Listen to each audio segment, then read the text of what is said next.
The Giant Lantern Festival, Ligligan Parol in San Fernando, Pampanga, evolved from a religious tradition called Lubenas, a 9-day Lubena procession held before Christmas Eve.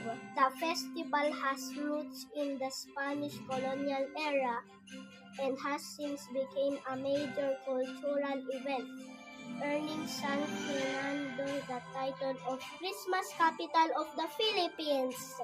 In Bacolor, the former capital of Pampanga, this tradition was known as Lubenas and involved a procession with lanterns of various shapes including a cross and fish with a large intricately designed lantern representing the barangay village at the rear. The tradition was transferred to San Fernando when it became the new provincial capital in 1904, and the festival as it is known today is generally believed to have started around 1908.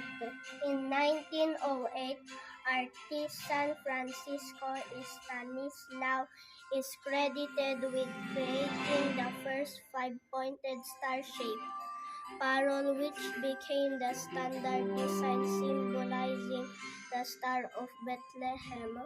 In 1931, the advent of electricity in the area allowed for the replacement of candles with light bulbs, making the lanterns brighter and enabling more complex light displays. In 1957, lantern maker Rodolfo David invented the rotor system, a mechanism using rotating steel drums and wires to automate the synchronizing of thousands of lights.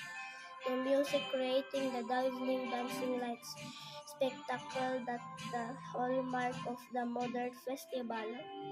Today, the event officially known as Ligligan Parol, Kapampangan for Lantern Competition, is a competition among different barangays of San Fernando.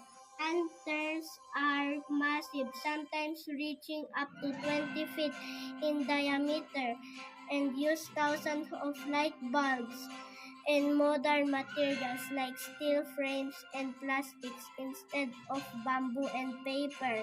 The festival has become a symbol of Kapampangan ingenuity, resilience, and community spirit, continuing even through challenging times. The Parol San Fernando or San Fernando Lantern has become famous worldwide, with the craft often passed down through generations of lantern makers. Happy Giant Lantern Festival!